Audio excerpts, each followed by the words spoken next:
Bismillahirrahmanirrahim. Assalamualaikum warahmatullahi wabarakatuh. Let me introduce myself. My name is Rainal Fakhri Ansari, and good morning, guys. Today I will explain to you about the text, and the text title is The Quran Part 1. Before I explaining the text and the grammar, I will use for your information, I will use two language, which is English and Indonesian. Right? Langsung saja lanjut ke penjelasan. Nih, ini adalah teks yang akan saya jelaskan dan juga akan saya terjemahkan. Baik, langsung saja.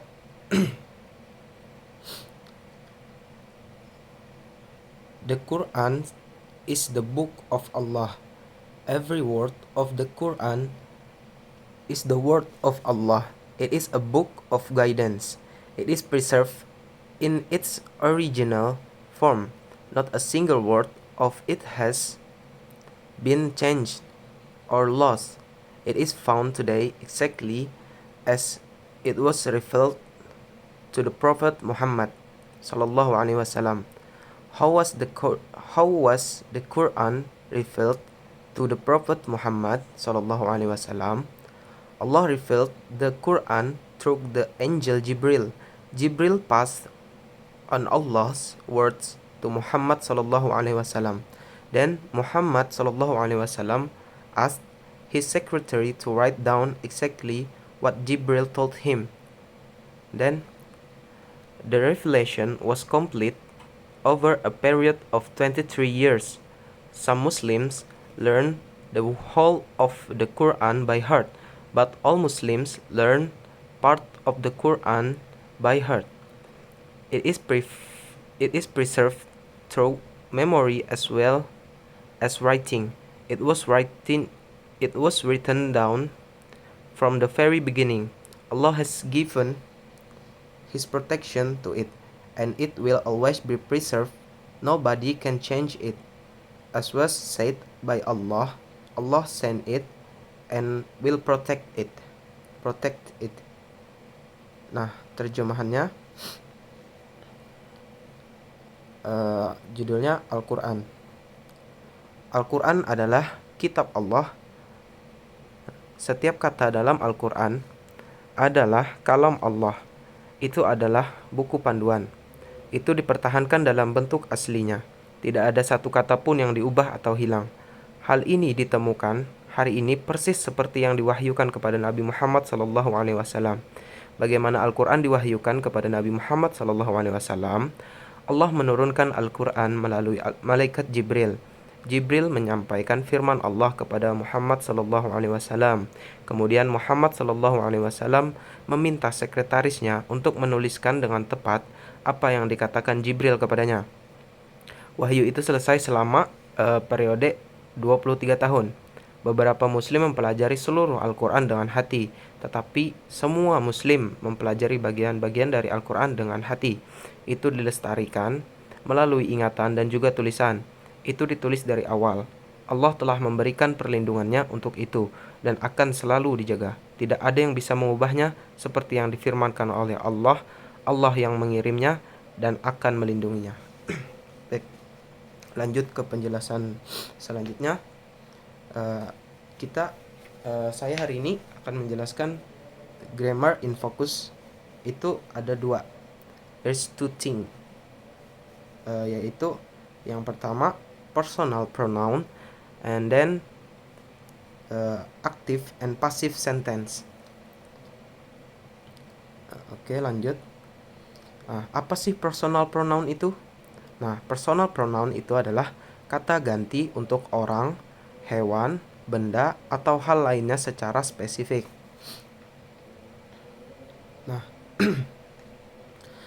apa sih fungsi personal pronoun itu di dalam kalimat? Nah, personal pronoun itu berfungsi sebagai subjek, objek, posesif. Nah, di posesif ini nanti terbagi lagi menjadi dua, yaitu possessive adjective dan juga possessive pronouns. Nah, yang pertama itu ada subjek, personal pronoun yang berfungsi sebagai subjek. Itu terdiri lagi dari I, you, we, they, she, he, it. Nah, bagaimana kemudian selanjutnya itu personal pronoun yang berfungsi sebagai objek. Itu terbagi menjadi me, you, us, them, her, his, dan juga it. Nah, kemudian bagaimana contoh atau example tentang subjek dan objek itu tadi. Baik, ini adalah contohnya. Nah, contohnya itu they know me.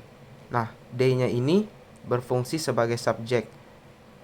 Kemudian me-nya ini objek. Nah, ini salah satu fungsi dari personal pronoun tadi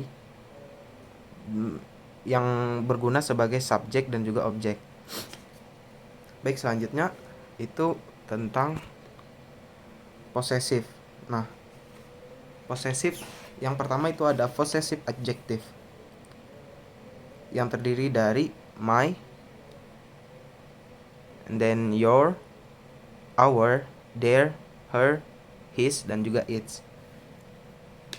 Nah, bagaimana sih contoh dari possessive adjective? Nah, contoh dari possessive adjective itu ini, my car is expensive. Nah, my car di sini berfungsi sebagai subjek. Nah, dan for your information, possessive adjective itu selalu seperti ini kan, my. Tadi kan salah satu bagian ini kan ada my di sini. Nah, itu my ini harus diikuti dengan kata benda atau noun. Nah, seperti di sini kan my car is expensive. Nah, my car-nya ini menjadi subjek dan setelah my ini diikuti oleh kata benda.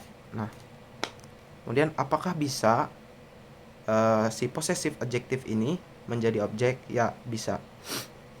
Seperti ini, I love my car. Nah, ini possessive adjective yang berfungsi sebagai objek. Selanjutnya itu ada possessive pronouns. Possessive pronouns itu terdiri dari mine, yours, ours, theirs, hers, and his. Baik, apa sih contoh dari possessive pronouns? Nih, contohnya ini, this hotel is mine. Nah, this hotel is mine. Sini kata dari si possessive pronouns yang tadi itu adalah mine. Dapat kita lihat di sini tadi terdapat mine. Nah, dan juga rules atau peraturan dari possessive pronouns ini terdapat rulesnya. Jadi tidak seperti possessive adjective yang setelah kata possessive possessive pronounsnya tadi itu diikuti seperti possessive adjective itu kan setelah kata ininya tadi diikuti si kata benda atau noun. Nah, kalau di possessive pronouns ini berbeda, jadi dia tidak diikuti oleh kata benda. Seperti ini, this hotel is mine.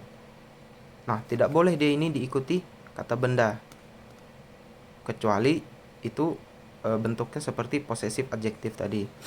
Nah, kemudian pertanyaannya, apakah bisa si possessive pronouns ini menjadi subjek? Ya, jawabannya tentu saja bisa. Seperti di sini contohnya. Nah, jikalau possessive pronouns ini menjadi subjek, itu kebanyakannya itu menyatakan pernyataan. Seperti ini, mine is broken. Artinya punyaku sudah hancur, kayak itu. Nah, kemudian bisa juga jikalau possessive pronouns ini menjadi subjek, itu juga kebanyakannya menjawab pertanyaan dari orang, kayak gitu. Nah, misalnya seperti where is my books? Where is my book? Kata orang. Kita jawab yours yours on the table. Nah, seperti di sini tadi kan terdapat yours juga. Nah, mungkin seperti itu saja penjelasan dari possessive adjective pronoun dan juga possessive pronouns. Saya akan lanjut ke penjelasan selanjutnya, yaitu active sentence dan juga passive sentence. Nah, apa sih active sentence itu? Nah, active sentence itu adalah digunakan saat kita ingin mengatakan bahwa subjek melakukan sesuatu tindakan. Nah, jadi atau si subjeknya ini mengerjakan sesuatu hal tersebut. Nah, kemudian apa sih passive sentence? Nah, passive sentence ini digunakan saat subjeknya atau pelakunya tidak melakukan aksi, melainkan menerima aksi. Jadi maksudnya adalah kata benda yang biasanya muncul sebagai objek dari kalimat aktif, maka akan muncul sebagai subjek pada kalimat pasif. Nah, contohnya itu sebagai berikut. Active and passive sentence contohnya. Nah, sini saya berikan kode A dan P. A ini sebagai aktif dan juga P ini sebagai pasif. Nah, A ini kan aktif sentence. Contohnya, she cleans the room. Dia membersihkan ruangan. Nah, pasifnya gimana? Bentuk pasifnya. Nah, bentuk pasifnya itu seperti ini. The room is cleaned. The room is cleaned by her. Nah, bisa dilihatkan perbedaannya. Kalau yang aktif tadi subjeknya melakukan perbuatan atau melakukan pekerjaan tersebut. Melakukan pekerjaan cleans ini, membersihkan ruangan. Nah, kalau passive sentence-nya itu si subjeknya tadi si pelakunya tadi tidak melakukan pekerjaan tersebut, melainkan menerima aksi. Nah, jadi the room is cleaned by her. Her-nya ini kan tidak tidak melakukan aksi, melainkan menerima aksi.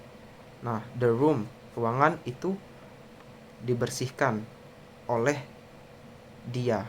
Nah, mungkin seperti itu saja penjelasan dari saya. Kurang dan lebihnya mohon dimaafkan. Wabillahi taufik wa hidayah. Assalamualaikum warahmatullahi wabarakatuh.